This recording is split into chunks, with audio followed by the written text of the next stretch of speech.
Welcome to Section 11, where, as we stated at the end of Section 10, we'll be talking about the LTL Pricing Model.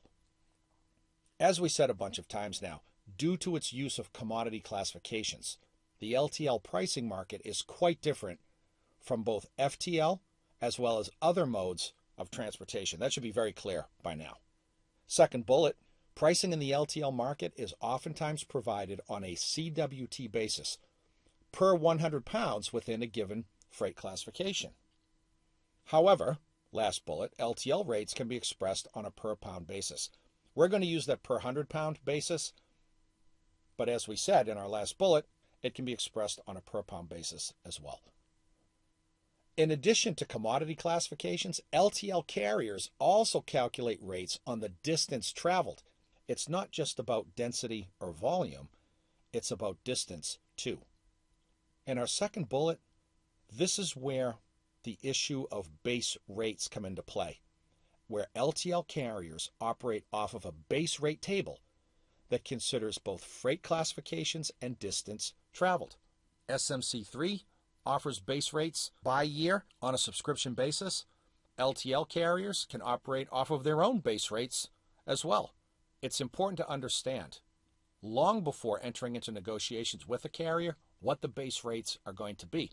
Because as we said, discounts, which are a big part of LTL trucking, are based off of the base rates. Of equal importance, and this is really, really critical, last bullet, the above is achieved by creating a matrix of every possible zip code pair in the country. The origin zip code and the destination zip code. As such, we talk about density versus volume with freight classifications. Distance matters as well, based on the origin zip code and the destination zip code. And then the base rates that are used to negotiate really tell the story as to the specific origins and destinations of a given shipper and what the discounts are going to be when negotiation takes place. Getting even deeper into the pricing model, based off of a shipper's LTL origins and destinations, their volume of cargo, meaning the quantity, not the voluminous nature, but the quantity of cargo, the commodity classification, service requirements that we'll be talking more about in just a bit, carriers then offer heavy percentage discounts off of these base rates. A trade tip that helps to summarize what we've said a couple of times now, first mentioned in the definitions section of this module, the company SMC3 compiles base rate tables by year and offers them on a subscription basis to shippers. For example, an SMC3 does not have to be used, but a subscribing shipper can then use the base rate table as the basis upon which all LTL carriers can bid for business and offer their percentage discounts. Base rates are important, regardless of where they come from, because it establishes a standard from which all carriers can provide their quotes and the discounts associated with them. That's really quite important. Here is a sample commodity classification rate table. Based on the zip code pair of 07304, which is Jersey City, New Jersey, going out to Foster City, California, which is up by San Francisco in the Bay Area, to the zip code 94404. This is really a telling graphic, so let's go into some detail. On the left-hand side, we have the class rating. At the top, 500, the really voluminous cargo, going down to 400, 300, 250, all the way down to 50, which is the really dense cargo. Going across the top, we see things like L5C, that's less than 500 pounds. To the right, M5C, more than 500 pounds. To the right further, M1M, more than 1,000 pounds. And along we go. More than 2,000 pounds, more than 5,000 pounds, etc. We should state now that these numbers are dollar figures that we see in the matrix itself, but are expressed on a per hundredweight basis, per CWT, as it's called. As a quick example, if we had a shipment of ping pong balls rated at 500 going from Jersey City to Foster City In a quantity less than 500 pounds, the rate would be $684.61 per 100 pounds. CWT.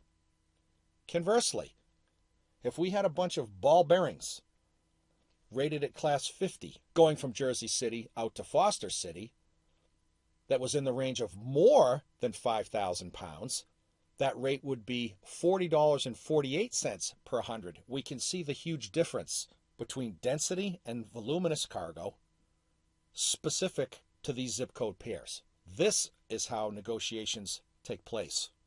This is how standards are used in the form of a base rate table to determine how each carrier is going to offer their pricing and at what discount level.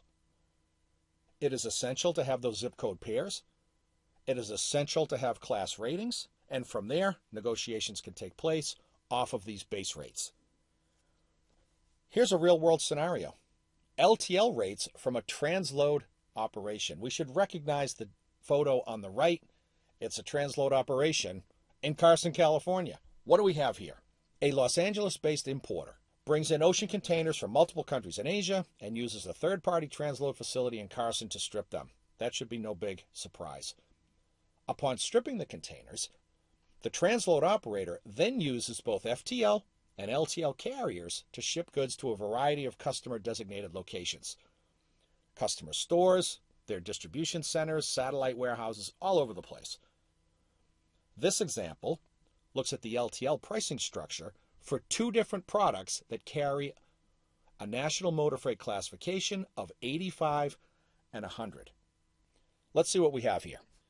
The following slide shows an excerpt from a rate table that covers goods moving from the 90895 origin zip code, which is Carson, to specific destination zip codes found in Massachusetts.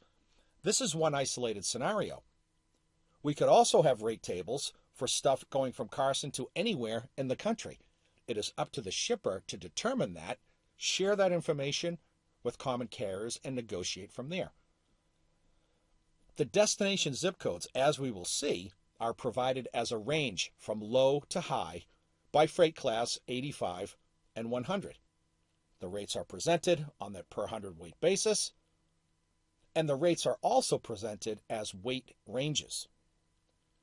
This is an actual quotation for LTL rates for class 85 and 100 going from Carson, California to different zip codes in Massachusetts, reminding ourselves that, as we see in the fourth column, that this cargo has two different classifications. One is 100, one is 85. A class of 85, going back to the cargo density guidelines table that we looked at a few slides back, implies a minimum average of 12 pounds per cubic foot. That's an 85 classification. 100 implies more voluminous cargo at 9 pounds per cubic foot. It's also important to have the classification in addition to the origin and destination zip codes. Let's see how this works. Starting on the upper left-hand side, let's run across the columns. OZIP, that's the origin zip code. We already said it's Carson, California, 90895. We also said that LTL carriers, this is very common, use a zip code range. In the second column, that's the lowest in the zip code range to the highest. That's what L and H stand for. We have our class, in our instance, of 185. We already talked about that. There's a minimum charge as well. And then, as we saw in our previous example, less than 500 pounds, more than 500 pounds, more than 1,000 pounds, all the way across to more than 10,000 pounds. Let's look at the very first one. Going to that range of zip codes in Massachusetts between 01000 and 01011. For class 100, the minimum, $484.13 per CWT per 100. Less than 500 pounds, $350.29 per 100. Let's move down a bit. 90895 going out to the zip code range 01012 in a class of 85. The minimum charge, $508.34. Less than 500 pounds, $311.35 per hundred. We can see already that compared with the Class 100 that we just looked at less than 500 pounds, $311.35 is considerably less than $350.29 per hundredweight. That is because, among other things, Class 85 is more dense than Class 100. We could go on and on in this matrix making comparisons. The keys are: know your origin zip code, know your zip code range as it relates to destination from lowest to highest, be clear about your class, negotiate ahead of time based on clearly identified and agreed upon base rates, engage in negotiation for discounts off of the base rate, and start moving some cargo. That's how this works. This is a very good example of how actual LTL rates are negotiated and used. We'll stop here. When we come back, we'll talk about additional charges in the LTL pricing model because this story is far from over.